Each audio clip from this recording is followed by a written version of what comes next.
Right, let's talk about fighter jets. You've got your big, shouty American ones that cost more than a small country's entire economy. You've got your complicated European ones that need a team of geniuses just to get the engine started.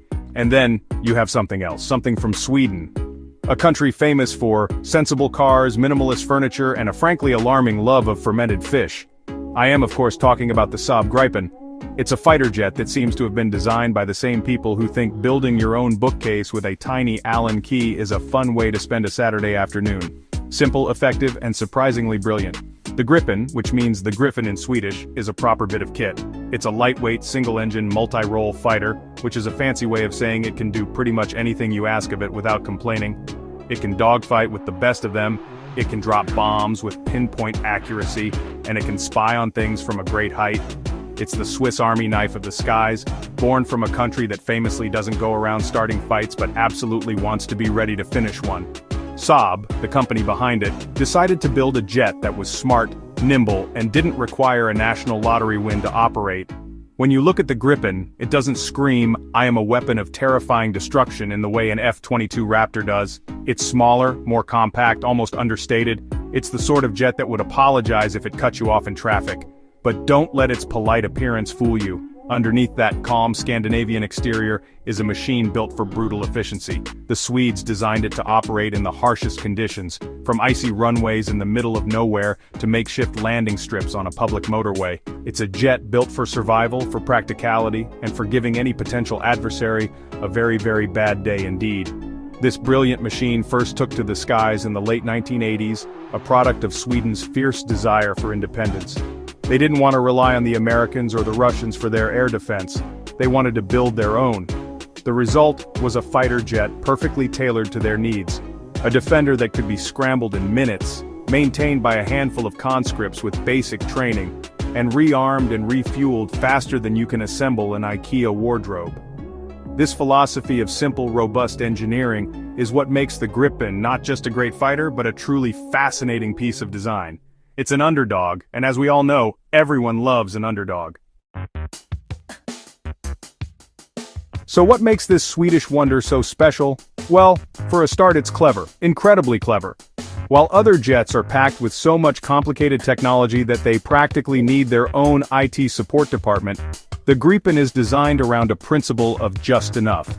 It has state-of-the-art radar, a sensor system that can see everything without being seen, and a data link that lets a whole squadron of Gripens share information, like teenagers sharing gossip on their phones. This means one Gripen can spot a target and another miles away and flying with its own radar off can launch a missile to take it out.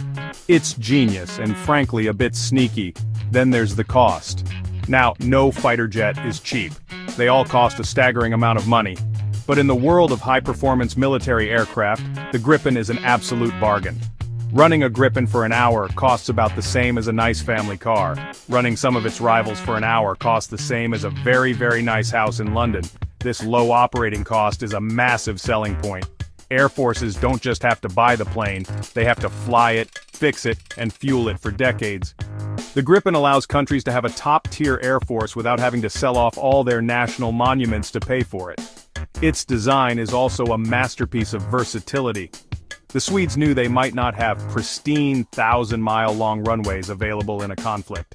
So they designed the Gripen to take off and land on short 800-meter stretches of ordinary road. Think about that. A supersonic jet landing on the same kind of tarmac you use for your daily commute. It can be refueled, rearmed, and sent back into the air by a small team in under 10 minutes.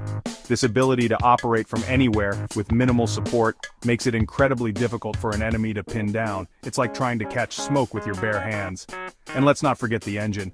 The Gripen uses a single Volvo Aero engine, which is basically a modified version of the engine you'd find in an American FA-18 Hornet. Using a proven, reliable engine means it's easier and cheaper to maintain. Saab didn't try to reinvent the wheel, or in this case, the jet engine. They took something that worked brilliantly and integrated it into their own smarter airframe. This combination of off-the-shelf reliability with cutting-edge Swedish electronics and aerodynamic design is the secret sauce. It's not about having the biggest muscles, it's about having the sharpest brain. Now for a story. Every great machine needs a great story, a moment where it punches above its weight and leaves everyone speechless. For the Gripen, one of those moments came during a series of war games against much larger, more powerful aircraft. In these exercises, jets are pitted against each other in mock combat to see who comes out on top. On one side you had jets that were bigger, faster, and more expensive. On the other, you had the plucky little Gripen, looking like it had been brought to a gunfight armed with a very sharp stick. The stage was set for a David versus Goliath showdown, and nobody was betting on David. The exercise began, and the larger, more powerful jets went on the hunt. They were using their immensely powerful radars to scan the skies, expecting to find the Gripens easily. But they found nothing. The sky was empty. The Gripen pilots, however, were using their clever data links and advanced electronic warfare systems to their full advantage. They were flying low, using the terrain for cover, and sharing sensor data without ever turning on their own radars. They could see the big jets perfectly, but the big jets were flying completely blind, deaf and dumb. The hunters had become the hunted. Suddenly, the pilots in the Goliath jets started getting alarms they never expected. Missile lock! Missile lock! Their screens lit up with warnings. Out of nowhere, the nimble Gripens had popped up, taken their shots in the simulation, and then vanished back into the electronic shadows before anyone knew what had hit them. It was a masterclass in smart tactics. The Gripen hadn't outmuscled its opponent, it had outthought it.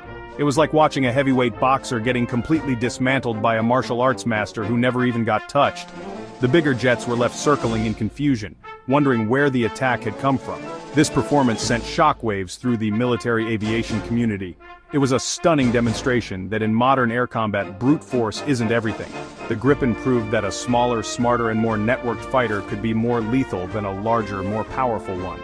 It showed that superior situational awareness and clever tactics could overcome raw power. This wasn't just a win in a training exercise, it was a validation of the entire Swedish design philosophy. The little jet from Scandinavia had gone up against a giant and by being clever, had won, hands down. So what does all this mean for the world? It means that many countries are now looking at the Gripen with enormous interest. For nations that don't have the bottomless budgets of a superpower but still need a credible air force, the Gripen is the perfect answer. Countries like Brazil, South Africa, the Czech Republic, Hungary and Thailand have all chosen the Gripen. They get a world-class fighter jet that is affordable to buy and, crucially, affordable to fly. It gives them the ability to defend their airspace without bankrupting their nation, which is a rather attractive proposition for any government. The Gripen represents a fundamental shift in military thinking. For decades, the trend was always towards bigger, faster, and more expensive fighters. The Gripen turned that logic on its head. It proved that smarter, more adaptable, and more affordable could be a winning formula. In a world where military budgets are always under scrutiny, the Gripen offers a sensible path forward. It provides what is often called bang for your buck, delivering an incredible amount of capability for a fraction of the cost of its main competitors. This makes it a powerful political and military tool for many middle-power countries. Its success matters because it promotes competition and innovation in the defense industry.